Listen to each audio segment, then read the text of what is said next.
son coup de projecteur, le grand imam de Guinée, El-Hadj Mamadou Sali Camara. À ses côtés, l'archevêque de Conakry, Monseigneur Vincent Coulibaly. El-Hadj, Monseigneur, bonsoir et merci de nous avoir acceptés dans vos installations. Bonsoir. El-Hadj, qu'est-ce que ça vous dit que vous soyez dans une émission où on va parler de paix, de cohésion sociale et d'unité nationale? Alhamdulillah Rabbil Alamin. Je suis là, très content de m'avoir devant vous aujourd'hui avec mon collègue, archevêque de Conakry, de parler sur la paix. Alors, parler sur la paix, c'est notre domaine. La paix n'a pas de religion, mais les religions sont de la paix. Très bien. Il y a tout le monde qui a besoin de la paix, ce n'est pas seulement les religieux. Même ceux qui ont dit Dieu n'existe pas ont besoin de la paix. Très bien. C'est pourquoi je dis la paix n'a pas de religion, mais les religions sont de la paix. Très bien. Alors, Monseigneur Vincent Coulibaly, en guise d'entrée en matière, qu'est-ce que ça vous fait de parler de paix dans une émission aussi connue comme coup de projecteur? La paix, c'est notre respiration de tous les jours. Sans la paix, nous tombons. Nous ne réussirons pas à nous développer. Donc, c'est toujours avec beaucoup de joie que je parle de la paix et en me tournant vers l'auteur de la paix, qui est Dieu. C'est Dieu qui donne la paix. Nous ne sommes que des instruments de Dieu pour que la paix puisse se développer, régner dans nos familles, dans nos villages, dans nos villes et dans notre pays. Alors, la première question que je vais vous poser, nous sommes dans une communauté, dans un pays où la paix règne depuis toujours. Et moi, je pense que c'est grâce à vos bénédictions, c'est grâce à vos prières, aussi bien du côté de l'islam, aussi bien du côté des chrétiens. Et aujourd'hui, pour maintenir cette paix-là, pour que cette paix soit continuelle, quelles sont les activités que vous menez pour renforcer effectivement cette paix? On va commencer par El-Hadj toujours. Oui, Alhamdulillah Rabbil Alamin, comme je vous ai dit au début, Oui. un musulman doit être fidèle dans sa foi religieuse pour que la paix soit un manteau que les religieux portent toujours. Si tout le monde veut la paix, c'est pas tout le monde qui produit la paix. Mais si les autres qui n'ont pas religieux, n'ont pas croire à Dieu ni le jugement dernier, si ils provoquent, ils font ce qui n'est pas bon pour la paix, nous, les religieux, nous devons ensemble être fidèles à notre religion pour que la paix que Dieu nous a recommandée, Dieu n'a pas besoin de nous. Il a fait cette religion-là pour que les gens vivent ensemble, pour que les gens connaissent leurs droits. Ce n'est pas très important de connaître son droit, mais il est obligatoire de connaître son devoir vis-à-vis des autres. Alors nous appelons ici, au nom de nos religions, pour que ceux qui sont bons religieux, ils sont avec foi religieuse, d'être toujours fidèles continuellement. Et de croire en le destin, c'est ça? Oui, oui. Très bien. Monseigneur Vincent Coulibaly, vous, la même question, qu'est-ce que vous faites, qu'est-ce qu'il faut faire pour pérenniser et renforcer cette cohésion que nous vivons depuis toujours, grâce à vous, bien sûr?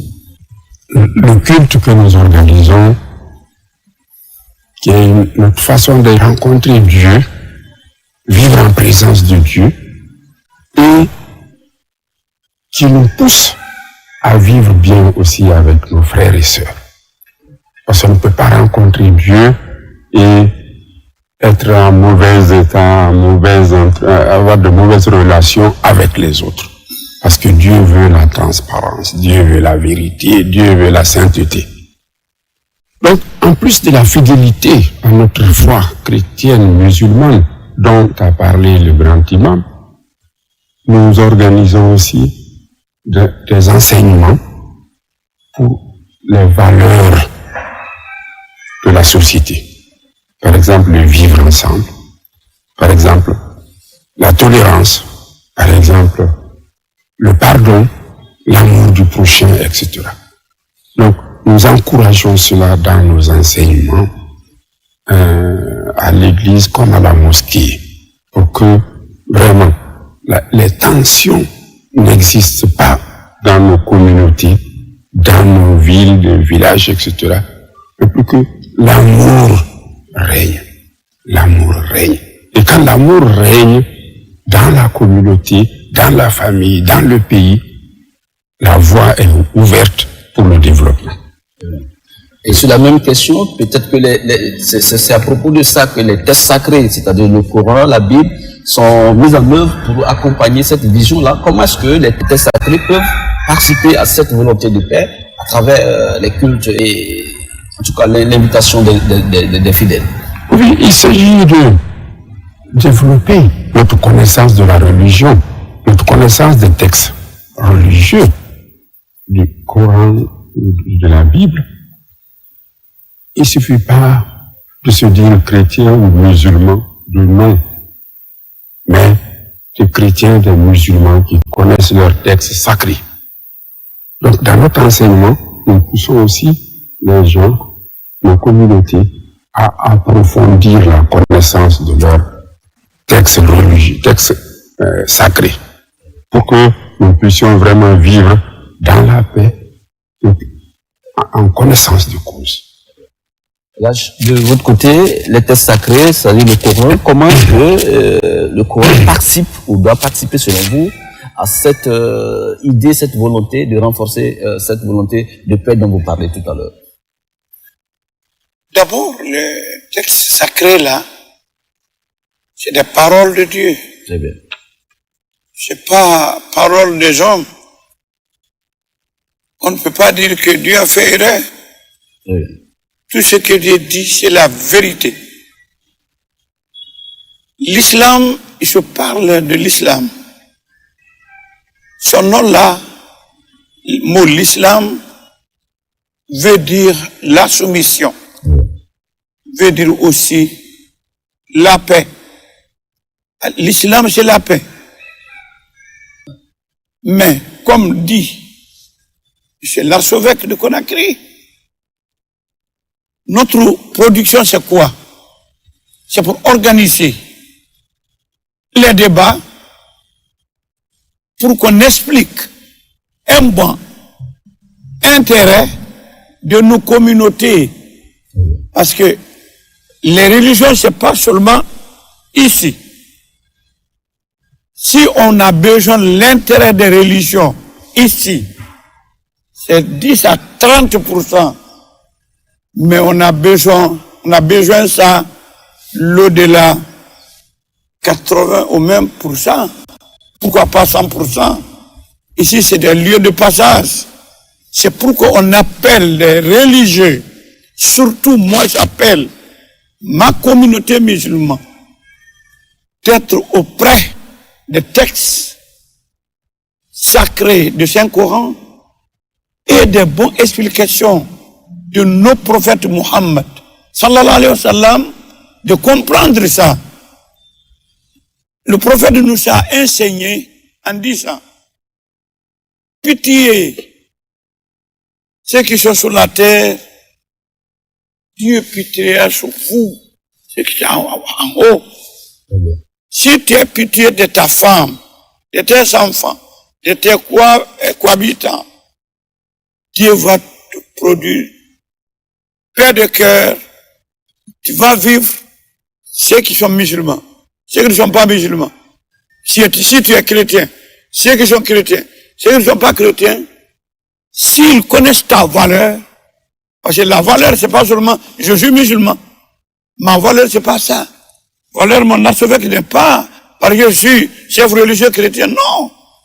C'est ton utilité sociale de chacun de nous. Ce que tu produis pour la communauté. Ils doivent nous comprendre qu'on devons ensemble respecter les textes sacrés là. Très bien. Monseigneur, dans la même lancée, est-ce qu'il y a un message particulier à l'endroit des fidèles, à partir des textes sacrés, pour qu'on puisse quand même respecter la vie de tous les jours? Oui, je dirais d'abord que le chrétien doit imiter l'exemple de vie de Jésus. Jésus est venu pour rassembler dans l'unité les enfants de Dieu dispersés. Donc, disciples de Jésus, nous ne pouvons pas être heureux là où c'est la division. Nous devons être heureux en rassemblant, en cherchant à unir pour que tout le monde soit heureux ensemble. Ensuite, il faut mettre en pratique l'enseignement de Jésus. Il ne suffit pas de dire j'ai été baptisé, j'ai été confirmé, j'ai beaucoup de sacrements, mais notre vie concrète dans la religion doit être à l'image de ce que Jésus nous a enseigné. Donc, j'invite les frères et sœurs chrétiens, surtout en ce moment où nous nous préparons à l'élection présidentielle, plus de fidélité à notre foi, parce que c'est le moment d'engagement, un engagement sérieux à prendre. On ne peut pas prendre l'engagement sérieux sans Dieu. Se tourner vers Dieu, imiter ce que Dieu nous a enseigné. Et justement, puisqu'on parle vous parlez de moments de période où nous allons vers les élections présidentielles, à propos, je pense que l'atmosphère va se prêter à instrumentaliser les jeunes, à instrumentaliser certains, et puis d'autres pourront tomber dans ce qu'on appelle l'ethnostratégie. Qu'est-ce qu'il faut, Elhadj, comme message fort, pour ne pas que les jeunes se prêtent à ce jeu? Il faut d'abord dire que une bonne et consciente jeunesse est un trésor inestimable pour un pays. La jeunesse, c'est un trésor pour un pays. Mais cette jeunesse doit être formée. Et la formation commence dans la famille. Le père, la mère de l'enfant. Il ne suffit pas de mettre l'enfant au monde et puis l'abandonner à son propre sort, son triste sort. Mais il faut former l'enfant, le préparer à sa mission dans la société. Donc, cette formation de la jeunesse commence à la maison. Et elle est poursuivie et soutenue par les leaders religieux dans la formation religieuse. Mais il faut reconnaître que si on parle de manipulation des jeunes, on parle de beaucoup de choses concernant la jeunesse, que des pères et mères de famille ont démissionné dans ce domaine. De l'éducation à donner, la base à donner à leurs enfants à la maison. Pour qu'ils puissent être préparés à recevoir l'enseignement des leaders religieux, l'enseignement des hommes et des femmes de bonne volonté. Donc, des pères et mères de famille ont démissionné. Il faut que ce soit l'occasion de tous pour se relever, ne pas attendre seulement que les chefs religieux parlent. Mais le premier message sort de la famille. Que la famille aussi parle. Que la famille aussi joue son rôle dans la société. C'est en conjuguant les efforts des uns et des autres que nous pourrons avoir un pays où il fait bon vivre. Très bien. Et là, je demande à vous, oui. On voulait que je fasse une petite répétition maintenant. C'est que nous allons vers les élections. C'est que je peux augmenter quelques mots. Très bien. On ne peut pas manipuler quelqu'un si l'intéressé est bien informé. Par exemple, tu dis à mes enfants, allons-y attaquer ta famille. L'enfant a connu depuis il est petit, que sa famille, c'est le meilleur lieu pour lui, là où il a tous dans la paix. On ne peut pas manipuler mes enfants parce qu'ils sont informés, valeur de la famille. Ah bon, si la Guinée est une famille, quand je respecte ma famille, paternelle et maternelle, et je dois respecter ma famille nationale, qui est la Guinée. Alors, si quelqu'un veut le pouvoir, ou bien quelqu'un veut maintenir le pouvoir, ne peut pas m'exploiter, moi, contre mon pays, de détruire ma grande famille. Ma grande famille aujourd'hui, quand je prends un papier officiel, on me demande nom, prénom, un écrit. On me demande nationalité, c'est guinéen. Alors, si chacun a une petite famille, sachez que tout Guinéen a une grande famille qui est la Guinée. Alors, sa famille, c'est les Guinéens. Si un Guinéen a dérapé d'aller exploiter moi contre ma famille, c'est pas son défaut ça. C'est moi qui n'ai pas bien élevé par ma petite famille. Alors, on appelle maintenant l'État.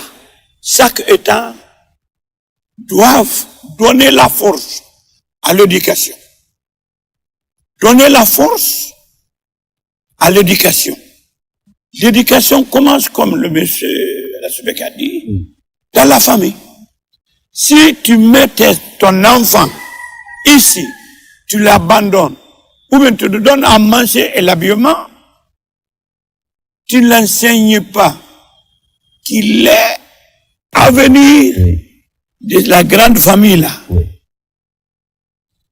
Quand la France aujourd'hui a développé, la France n'a pas commencé par le développement. Il y avait des ancêtres français qui étaient pauvres. Si les Arabes aussi ont développé, c'est parce qu'on met les enfants, on les prépare pour l'avenir.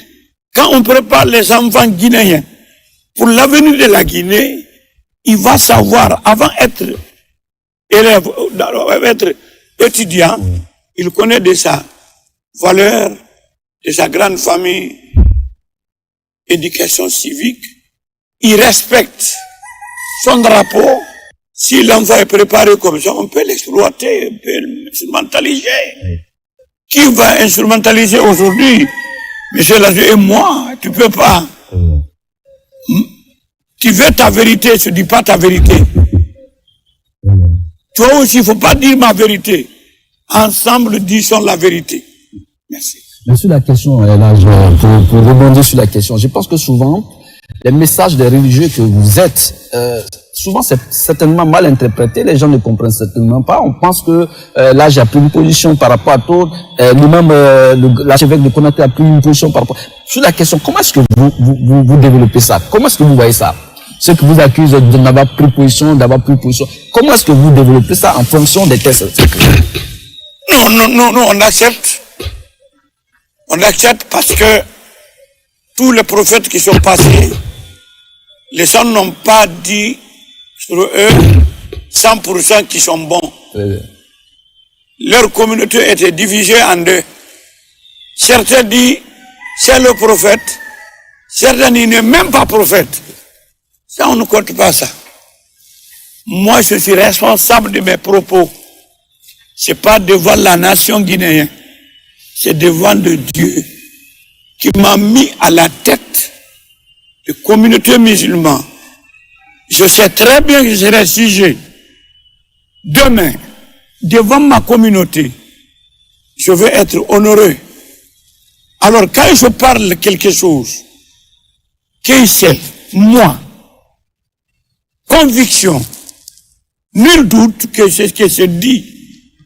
C'est ça que Dieu m'a recommandé de le dire.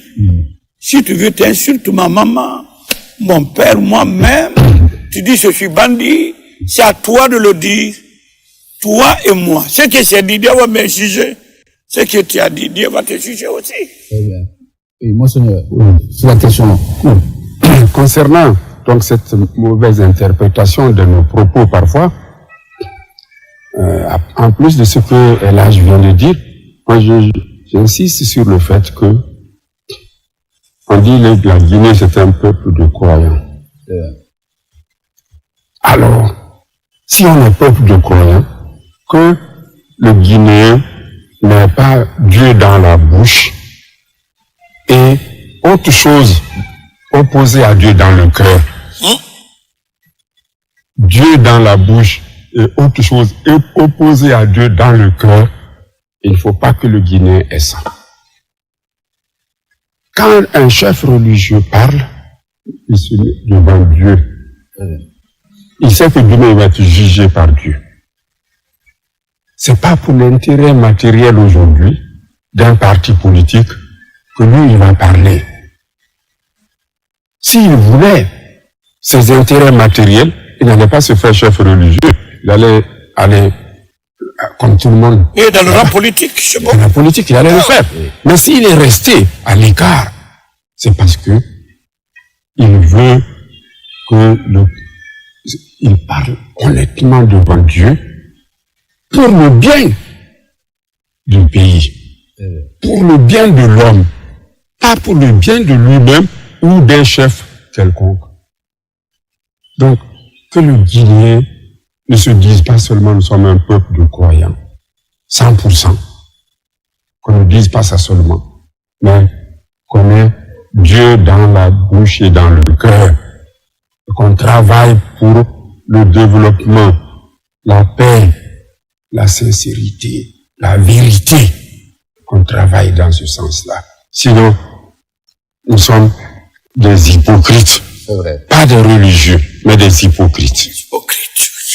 Et sur la question, je pense que c'est souvent quand vous prenez position, ce n'est même pas une prise de position, c'est quand vous demandez que les gens respectent les principes de la vie en société, quand vous demandez que les gens respectent l'autorité de l'État, c'est quand vous demandez que les gens respectent la liberté des uns et des autres.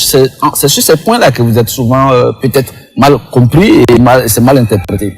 Alors, par rapport à ça, est-ce que vous avez un message particulier pour que les gens comprennent complètement le sens dans lequel vous parlez et l'intérêt pour lequel vous parlez surtout? Elhadj. Je vous dis que s'il y a ma famille paternelle et maternelle qui exige à la grande famille de la Guinée, et je sais très bien, tant que la paix règne dans ma grande famille de la Guinée, ma petite famille règne bien, on va vivre dans la paix. La petite famille va disparaître si la grande famille n'a pas de paix. Notre grande famille, c'est la Guinée. Protégeons ensemble, surtout la jeunesse. Aujourd'hui, moi, l'archevêque, on est là, dépassé de 70 ans. Ce qu'on fait aujourd'hui, ce qu'on donne aujourd'hui, comme l'enseignement, pour que la paix règne, pour que le pays sera développé, c'est à l'intérêt de nos fils et nos petits-fils, comme petits-fils de tout le monde, tout Guinéen et petits-fils de tout le Guinéen. Alors, si quelqu'un d'entre nous prend ces enfants-là, qui ne réfléchissent pas comme nous, qui les instrumentalisent contre leur grande famille, pour que la petite famille disparaisse, nous donnons l'enseignement aux jeunesses de comprendre, nous parlons à leur intérêt, c'est pas contre leur intérêt. La fraternité entre la religion musulmane et la religion chrétienne en Guinée est souvent citée en exemple. Et ce que vous dites là, je crois que ça corrobore. Moi, je pense que vous avez déjà donné l'exemple. Le fait que nous sommes ici au jardin de l'archevêché de Conakry, oui. Et avec vous, avec Monseigneur Vincent Coulibaly, je pense que ça en dit long sur cette solidarité et cette union, cette cohésion sociale dont vous parlez. Alors, comment est-ce que vous faites, vous, les religieux, pour donner cet exemple-là? Parce qu'on dit, ailleurs, à Côte d'Ivoire, en Côte d'Ivoire précisément, que les religions musulmanes et chrétiennes en Guinée sont très fraternelles et puis ils s'accompagnent souvent. On a vu le chef de l'État à l'église souvent. J'ai vu aussi des religieux chrétiens à la mosquée, souvent quand c'est les fêtes de... Comment est-ce que vous avez pu tisser ce rapport, ce rapprochement? Oui, monseigneur. Oui, peut-être toujours la fidélité dont on a parlé à Dieu, à sa religion, c'est ce que nous essayons de vivre intimement pour que ceux qui sont après nous acceptent aussi de se donner la main, sans distinction de religion, qu'on soit vraiment ensemble. Et c'est dans ce sens-là que nous insistons sur le fait qu'on doit lutter contre les incitations à la violence, à la haine, qui conduisent à détruire notre pays, notre bon pays, notre paradis. Et nous devons nous dire aussi que Dieu qui a créé ce beau pays va nous demander des comptes demain. Il ne faut pas que nous oublions cela. Dieu va nous demander des comptes. Chacun aura des comptes à rendre à Dieu demain. Quelle que soit son importance dans le pays, il aura des comptes à rendre à Dieu. Donc, construisons notre pays dans la paix pour que Dieu nous donne la récompense du bon serviteur demain. Sinon, c'est dommage. C'est pratiquement la fin de cette émission. On va demander à Elhadj Mamadou Saliou Camara, le grand imam de Guinée, le mot de la fin, et puis à Monseigneur Vincent Coulibaly, le mot de la fin, le mot de remerciement, et le message fort à l'endroit des autorités, à l'endroit de la population, pour que ces moments que nous allons faire très bientôt se passent dans la paix, la culture sociale et l'unité nationale. Et là, on va commencer par vous, pour le mot de la fin. Je termine mes propos aux fidèles musulmans de la Guinée chrétiens. Je ne suis pas aujourd'hui avec mon archevêque de Conakry. Il est avec moi. Qu'il aime ma religion, mais j'aime sa religion. Je n'ai pas confiance à sa religion, je n'ai pas confiance à ma religion. Mais chacun de nous doit respecter la religion des autres. Parce qu'on partage le même peuple. Les fidèles musulmans sont guinéens en Guinée. Je suis l'imam de la Guinée. Les fidèles chrétiens sont guinéens. Il est archevêque de la Guinée, moi je dis. Tous les catholiques de la Guinée, c'est leur chef.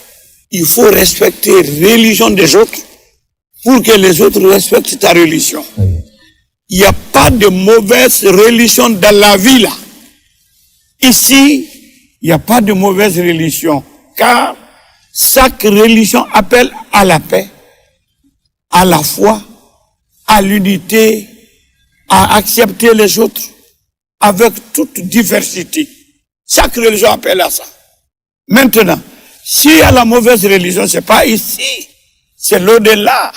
Le jour où ta religion n'a pas te sauvé de colère de Dieu et de l'enfer, si tu vas rendre compte que c'était sur une mauvaise religion, alors nous allons vivre ensemble pour que nos communautés, deux communautés vivent ensemble sans violence. J'appelle à ma religion, il appelle à sa religion.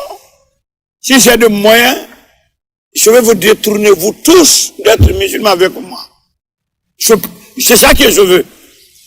Il veut évangéliser tous les Guinéens. Il ne peut pas, je ne veux pas. Alors, pourquoi pas, on divise même terre, même communauté, pourquoi pas on ne peut pas vivre ensemble? Nous vivrons ensemble pour que vous vivrez ensemble, pour que la paix règne. Merci beaucoup. Merci à vous, le mot de la fin. Oui, c'est la même chose. Non à la violence, non à l'ethnocentrisme, oui à la construction d'une Guinée réconciliée. Oui. Voilà, mesdames, messieurs, c'est pratiquement la fin de cette émission. Elhadj Mamadou Saliou Camara, grand imam de Guinée, et puis Monseigneur Vincent Coulibaly, l'archevêque de Guinée. Ils étaient avec nous ici dans cette émission Coup de projecteur, mais je précise que nous sommes dans les jardins de l'archevêché de Conakry. Une fois encore, merci. Je crois que ces messages forts que les leaders religieux viennent de nous donner nous servent d'exemple et nous servent de guide pour traverser cette période de transition, cette période des élections présidentielles dans la paix et dans la quiétude sociale. Merci une fois encore. Au revoir. À très bientôt.